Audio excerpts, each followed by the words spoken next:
مجھے اپنے دل میں یاد کرتا ہے، میں بھی اسے اپنے دل میں یاد کرتا ہوں۔ جب میرا بندہ کسی محفل میں میرا ذکر کرتا ہے، میں اس سے کہیں بہتر محفل میں اس کا ذکر کرتا ہوں۔ اللہ کی محفل تو ملائکہ اعلیٰ کی ہے، ملائکہ مقربین کی ہے۔ بہرحال اللہ کو تم اپنے دل میں مستحضر رکھو، اللہ تعالیٰ تمہیں بھی یاد رکھے گا۔ دوبارہ فرمایا احفظ اللہ تجدہ امامک تجاہک، اللہ کو یاد رکھو تو اپنے سامنے موجود پاؤ گے، جب چاہو دعا کرو تو احفظ اللہ تجدہ امامک یا تجاہک، اپنے سامنے موجود پاؤ گے۔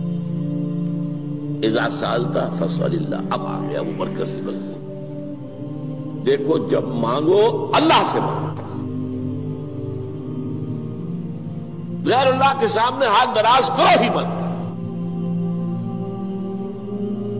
ایک حدیث میں آتا، یعنی حرام نہیں ہے، دنیاوی قواعد اصول قوانین کے تحت کسی سے مدد چاہنا، کوئی سوال کرنا حرام نہیں ہے، آپ سوال کریں، مدد لیں، اسی پر دنیا قائم ہے، ایک دوسرے کے ساتھ تعاون کے ساتھ۔ لیکن اونچا مقام کیا ہے؟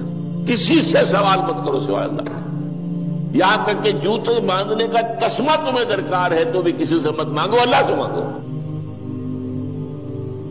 کیا پتہ اللہ کس کے دل میں ڈال دے اور وہ آ کے تمہیں تسمہ پیش کر دے۔ ہوتا ہے ایسا، بس اوقات ہوتا ہے۔ جو اللہ کے ساتھ لو لگا کر رکھنے والے ہیں ان کے تو ایسے واقعات ہوتے ہیں کہ دل میں ایک بات آئی اور اس کے بعد وہی بات جو ہے وہ کوئی شخص آ گیا اور اس نے وہ بات پوری کر دی۔ کیونکہ لوگوں کے دل جو ہے وہ تو اللہ کے دو انگلیوں کے مابین جو چاہتا پھر دیتا ہے۔ کیا پتہ اللہ کسی فرشتے کو انسانی شکل میں بھیج دے، آتا ہے فرشتہ، آتا ہے انسانی شکل میں آتا ہے، آپ کی تکلیف کو رفع کر دے، آپ کی ضرورت کو پورا کر دے، اسی سے مانگو، کسی اور سے مانگو۔ یہ ہے توحید کا لب لباب۔ یوں سمجھیے اسلام کی جڑ کیا ہے؟ ایمان۔ اسلام کا جو خارجی نظام عمل ہے، انفرادی اعمال ہو، اجتماعی ہو، ان سب کی روح رواں کیا ہے؟ ایمان۔ ٹھیک، ایک بات ہو گئی۔ ایمان کا خلاصہ لب لباب کیا ہے؟ ایمان باللہ۔ جیسے ایمان بالآخرہ بھی ہے، ایمان بالملائکہ ہے، ایمان بالانبیاء ہے، ایمان بالرسل ہے، ایمان بالکتب ہے، ایمان بالقلب ہے، لیکن اصل ایمان، اسی لیے ایمان مجمل میں آپ کو معلوم ہے کسی اور چیز کا ذکر نہیں۔ آمنت باللہ کما ہوا باسمائہ وصفاتہ وقبلت جمیع احکامہ اقرار باللسان وتصدیق بالقلب، یہ ایمان مجمل ہے۔ اجمالی طور پر ایمان اس کا نام ہے، ہاں مفصل تفصیلی طور پر آمنت باللہ وملائکتہ وکتبہ ورسلہ والیوم الآخر والقدر خیرہ وشرہ من اللہ تعالی۔ تو اسلام کی جڑ ایمان، اور اسلام کا سارا جو نظام عمل ہے، چاہے انفرادی اعمال ہو چاہے اجتماعی، ان سب کی روح رواں ایمان، اور ایمان کا خلاصہ ایمان باللہ۔ اور ایمان باللہ کا اصل حاصل وہ ہے جو اس حدیث میں آ رہا، اس کے دو ہیں تقاضے، عبادت صرف اسی کی، استعانت صرف اسی سے۔ اس لیے میں نے سورہ فاتحہ کا تذکرہ شروع میں کیا، یہ عبادت کا جوہر ہے، عبادت کا جو ہے یہ ایمان کا حاصل، عبادت صرف اس کی ہے اور استعانت صرف اس سے۔ استعانت ہی میں سوال بھی آ گیا، یہ بھی مدد ہے، آپ کسی سے کچھ مدد مالی چاہ رہے ہیں یا کوئی اور مدد چاہتے ہیں، کسی کام میں مدد چاہتے ہیں، جیسے میں نے کہا تھا کہ سفارش کرانا چاہتے ہیں، بھی مدد ہے۔ وَإِذَا اسْتَعَنْتَ فَاسْتَعِنْ بِاللَّهِ، اور جب مدد مانگو صرف اللہ سے مانگو۔ اور وہ سارے الفاظ یاد کر لیے، استدعاء، استعانت، استغاثہ، یہ جو غوث اعظم سے استغاثہ کیا جاتا ہے یہ تو شرک ہے، استغاثہ اللہ سے، دعائی اللہ کی۔ اس اعتبار سے استمداد، استعانت، استدعاء، استغاثہ، یہ سب اللہ سے، صرف اللہ سے۔ عبادت صرف اللہ، ایاک نعبد، اور استعانت صرف اللہ سے۔ مانگو صرف اللہ سے، جب مدد طلب کرو صرف اللہ سے، اور جان لو اگر تمام لوگ جمع ہو کر تمہیں کوئی فائدہ پہنچانا جائے نہیں پہنچا سکتے، الا بشیء قد کتب اللہ لک وان اجتمعوا علی ان یضروک بشیء لم یضروک الا بشیء قد کتب اللہ علیک، اگر سب مل کر چاہے تمہیں کوئی نقصان پہنچا دے نہیں پہنچا سکتے مگر وہی کچھ جو اللہ نے تمہارے لیے لکھ دیا۔ اب بتائیے خوف کی جڑ کٹ جائے گی کہ نہیں؟ یہ جو ایمان جو ہے یہ خوف اور حزن دونوں سے نجات دلانے والی بات ہے۔ جو حقیقی مومن ہے وہ اللہ کا ولی ہے، حقیقی مومن وہ اللہ کا ولی ہے، اور الا ان اولیاء اللہ لا خوف علیہم ولا هم يحزنون۔ یہ اولیاء اللہ کو علیحدہ مخلوق نہیں ہے، کوئی ان کے سر پہ سینگ نہیں ہوتے، انسان ہی ہوتے ہیں، لیکن حقیقی معنی میں مومن ان اعتبارات سے جو آج ہم پڑھ رہے ہیں ایمان اس درجے کا پہنچ گیا تو اللہ کا ولی ہے۔ ان لوگوں کے لیے خوف کس بات کا ہوگا؟ کس سے خوف کروں؟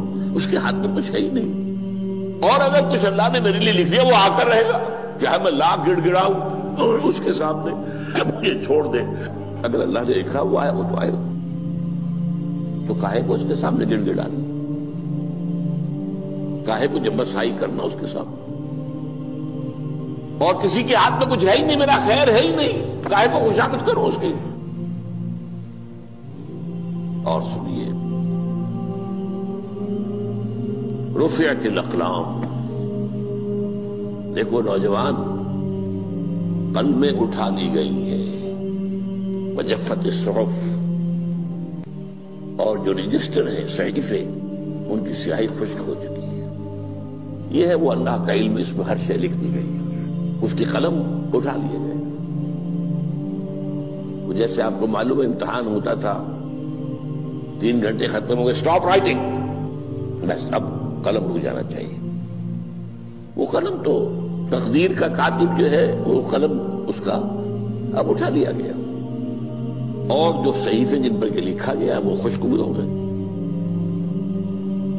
یہ تو روایت ہے جو امام ترمذی نے جس کو روایت کیا، یہ متن ان کا ہے جو ہم نے پڑھا ابھی، اور ان کا قول یہ ہے کہ یہ حدیث حسن صحیح ہے، لیکن یہی روایت اور انہی راوی سے عبداللہ ابن عباس سے رضی اللہ تعالیٰ عنہما اور بھی محدثین نے کی ہے، تو اس میں سے ایک اور متن جو ہے وہ یہاں پر امام نووی نے دے دیا ہے۔ احفظ اللہ تجدہ امامک، یہ تو پہلا وہ ٹکڑا تھا، وقت تو جاہک تھا، یہاں امامک ہے، امام مطلب ایک ہی ہے، اپنے سامنے پاؤ گے۔ اللہ کی حفاظت کرو، اللہ کو دل میں، اللہ کی یاد کو محفوظ رکھو، گویا کہ اللہ کو مستحضر رکھو۔ ذکر اللہ کے معنی کیا ہے؟ استحضار اللہ فی القلب، یہ ذکر اللہ ہے۔ جنہیں ہم ذکر سمجھ بیٹھے ہیں وہ ذکر کے ذریعے ہے۔ اقیم الصلاۃ لذکری، نماز قائم کرو میری یاد کے لیے، نماز ذریعہ ہے یاد کا۔ یہ علیحدہ بات ہے کہ آپ نے 17 رکعتیں بھی پڑھ لی ہو عشاء کی اور یاد آپ کو آئی ہی نہیں کوئی، آپ تو ایک میکینیکل انداز میں جو ہے وہ اٹھک بیٹھک کر رہے ہیں اور آپ کی زبان سے کچھ بھی نکل رہا ہے، تو اس کا آپ کے شعور سے، دل کی گہرائی سے کوئی رابطہ ہے ہی نہیں، وہ ذکر تو نہیں ہوا۔ ہاں نماز فرض تھی وہ ادا ہو گئی، آپ کی فرض ادا ہو گئی۔ تو جنہیں ہم نے ذکر سمجھا وہ ذرائع ذکر ہے، اللہ اللہ سبحان اللہ زبان سے، یہ تاکہ اس کے نتیجے میں وہ ذکر حاصل ہو جائے۔ استحضار اللہ فی القلب، ذکر کے معنی ہے استحضار اللہ فی القلب۔ تعرف الی اللہ فی الرخاء، اور دیکھو کشادگی کے وقت میں تم اللہ کو یاد رکھو، اللہ کی طرف رجوع کیے رہو، بھول نہ جاؤ۔ وہ نہ ہو جو کبھی کہا تھا، بہادر شاہ ظفر کے اشعار میں سے بہت زور کا شعر ہے، ظفر آدمی اس کو نہ جانیے چاہے کتنا ہی ہو فام و زکا، جسے عیش میں یاد خدا نہ رہی، جسے تیش میں خوف خدا نہ رہا۔ وہ ہے کشادگی کی حالت میں، جبکہ تمہارے لیے کشادگی ہے، اللہ کی طرف رجوع کیے رکھو۔ یعرف کا فی الشدہ، تو اللہ اپنی توجہ تم پر رکھے گا شدت کے وقت میں، جب تمہیں کوئی تکلیف ہے اس تکلیف کو تم پر آسان کر دے گا۔ تکلیف تو آنی ہے، جو لکھی ہوئی ہے وہ تو آئے گی، لیکن یہ کہ اللہ تعالیٰ اس کی شدت کو، ایک ہی چیز ہے جس کو ایک انسان بہت شدت کے ساتھ محسوس کر رہا ہے، دوسرا آدمی اتنا نہیں محسوس کر رہا ہے، احساس کا معاملہ ہوگا نا۔ وہ تو اصل میں اگر انسان کی نرز کٹی ہوئی ہے تو احساس ہوگا ہی نہیں، سرے سے ہی نہیں ہوگا۔ تو اس اعتبار سے اللہ تعالیٰ تمہارے لیے اس شدت کی کمی کر دے گا۔ وَاعْلَمْ أَنَّمَا أَخْطَأَكَ لَمْ يَكُنْ لِيُصِيبَكَ، اور جان لو جو چیز تم سے چھوٹ گئی ہے، رہ گئی ہے، وہ ہرگز تمہیں ملنے والی نہیں تھی۔ اب آپ نے کسی ملازمت کے لیے درخواست دی ہے، درخواستیں مانگی گئی ہیں، اپنی سی محنت کر لی، نہیں ملی ملازمت، اب آپ بیٹھے ہوئے افسوس میں، رنج میں، غم میں، فلاں نے یہ کر دیا، فلاں نے یہ کر دیا، وہ فلاں جو ہے بڑی تکڑی سفارش لے آیا تھا، فلاں نے رشوت دے دی۔ چھوڑو میاں اس کو، وہ تمہارے لیے نہیں تھی۔ کاہے کو اپنے ذہن کے اندر یہ کھچڑی پکا رہے ہو بیٹھے ہوئے؟ خواہ آپ شاید سوء ظن میں بھی مبتلا ہو رہے ہو، کسی نے نہ رشوت دی اور آپ سمجھتے ہو کہ رشوت دی ہے اس نے۔ یہ ساری چیزیں جو ساری سیئات، ان کی جڑ کٹ جائے گی۔ وَاعْلَمْ أَنَّمَا أَخْطَأَكَ لَمْ يَكُنْ لِيُصِيبَكَ وَمَا أَصَابَكَ، اور جو چیز تم پر آ گئی، لَمْ يَكُنْ لِيُخْطِئَكَ، ہو ہی نہیں سکتا تھا کہ وہ تم پر نہ۔ یہ کر لیتا تو ہو جاتا، شاید یہ کر لیتا، میں نے ٹیکا پہلے لگوا دیا ہوتا تو یہ بات نہ ہوتی۔ بھائی وہ جو ہونا تھا وہ ہونا تھا۔ اب یہ وہ چیز ہے جس سے انسان میں کیفیت پیدا ہوتی، تسلیم و رضا۔ ہم بھی تسلیم کی خو ڈالیں گے، بے نیازی تیری عادت ہی صحیح، اے اللہ جو تو نے چاہا مجھے قبول ہے۔ اسی لیے میں نے آپ کو آیتیں سنائی سورۃ تغابن کی، ما اصاب من مصیبت الا باذن اللہ، کوئی مصیبت نہیں آتی مگر اللہ کے اذن سے۔ وَمَن یؤمن باللہ یہد قلبہ، جو اللہ پر ایمان رکھتا ہو اللہ اس کے دل کو ہدایت دے دیتا ہے۔ ہدایت کس بات کی؟ تسلیم و رضا۔ سر دوستاں سلامت کہ تو خنجر آزمائی، نہ شبد نصیب دشمن کے شبد ہلاکت دیغت۔ اے اللہ تیری طرف سے ہے، مجھے قبول ہے، اور بظاہر مجھے تکلیف ہو رہی ہے لیکن یقیناً اس میں میرا کوئی خیر ہے۔ بیدک الخیر، تیرے ہاتھ میں تو خیر ہی خیر ہے، جو بھی تیری طرف سے آئے۔ سر تسلیم خم ہے جو مزاج یاد میں آئے۔ اور یہ مضمون جو ہے زیادہ بڑے پیمانے پر سورہ حدید میں آیا ہے۔ ما اصاب من مصیبت فی الارض ولا فی انفسکم الا فی کتاب من قبل ان نبرأها، کوئی مصیبت نہیں آتی نہ تمہاری جانوں میں نہ زمین میں زلزلہ آ جانا، سیلاب آ جانا، کچھ اور زمین کا دھنس جانا، یا یہ ہے کہ تمہاری جانوں میں کوئی بخار ہو گیا، کوئی اور تکلیف ہو گئی، اچانک معلوم ہوا کہ انسان جو کینسر ہے، اور کینسر بھی اب 3rd سٹیج کو پہنچ چکا ہے، لیکن جو بھی آیا ہے وہ اللہ کے علم کی کتاب میں پہلے سے لکھا ہوا ہے۔ فی کتاب من قبل ان نبرأها، یہ کتاب میں درج ہے اس سے پہلے کہ ہم اسے ظاہر کریں۔ اس کا نتیجہ کیا نکلنا چاہیے؟ لیکن لا تأسوا علی ما فاتکم ولا تفرحوا بما آتاکم، افسوس نہ کیا کرو جو تم سے جاتا رہے، چھوٹ جائے، کوئی عزیز فوت ہو گیا، کوئی موقع ہاتھ سے نکل گیا، ارے بھائی میں چوک گیا، بڑا موقع تھا، اب اس پر افسوس کر رہے ہیں۔ نہیں، جو چیز لیکن لا تأسوا علی ما فاتک ولا تفرحوا بما آتاک، جو اللہ تمہیں دے دے اس پر اتراؤ مت۔ وما اصابک لم یکن لیخطئک واعلم ان النصر مع الصبر، اور جان لو اللہ کی مدد صبر کے ساتھ آتی ہے، جو آئے اس کی طرف سے جھیلو۔ زبان پر کلمہ شکوہ اور شکایت نہ آئے،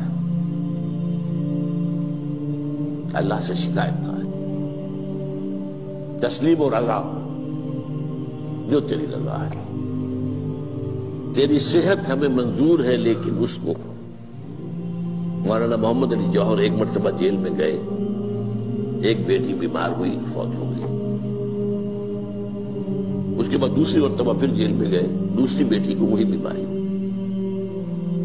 جیل میں اطلاع ملی کہ بیٹی کو یہ بیماری ہو گئی ہے، تو خط لکھا ہے اشعار کی شکل میں، کا آخری شعر یہ ہے: تیری صحت ہمیں منظور ہے لیکن اس کو نہیں منظور تو پھر ہم کو بھی منظور۔ ہم تو چاہتے ہیں میں بیٹی کے تجھے شفا ہو جائے، اسے منظور نہیں تو پھر ہمیں بھی منظور۔ وَاعْلَمْ أَنَّ النَّصْرَ مَعَ الصَّبْرِ وَأَنَّ الْفَرَجَ مَعَ الْكَرْبِ۔ فرج، فراخی، کھل جانا کسی چیز کا، یہ ہے کرب کے ساتھ، تکلیف کے ساتھ۔ تکلیف ہوتی ہے ساتھ، اللہ نے قانون بنایا ہے دنیا کا۔ اب آپ اندازہ کیجئے بچے کی ولادت میں ماں کو کتنی تکلیف اٹھانی پڑتی ہے۔ آج کل تو فیشن ہو گیا ہے، سیدھے سیدھے جاؤ آپریشن کراؤ، تکلیف سے بچ جاؤ، لیکن یہ ہے کہ یہ بھی آپ کے علم میں ہوگا، وہ ساری تکلیف جیسے ہی بچے کو لا کر ماں کے برابر لٹایا ہے، ساری تکلیف ختم، پھر جو راحت اس سے میسر آتی ہے۔ ان الفرج مع الکرب وان مع العسر یسرا، اسی لیے میں نے وہ آیتیں بھی پڑھی تھی، ان مع العسر یسرا ان مع العسر یسرا۔ اس دنیا میں یہ اللہ نے نظام بنایا ہے، سختیاں جھیلنی ہی ہوں گی۔ لقد خلقنا الانسان فی کبد، ہم نے انسان کو پیدا کیا مشقت کے اندر، مشقت تو کرنی پڑے گی۔ کسی کی جسمانی مشقت زیادہ، کسی کی ذہنی مشقت زیادہ، مشقت سے چارہ کسی کو نہیں۔ تو یہ ہے ان مع العسر یسرا ان مع العسر یسرا۔ بارک اللہ لی ولکم فی القرآن العظیم ونفعنی وإیاکم بالآیات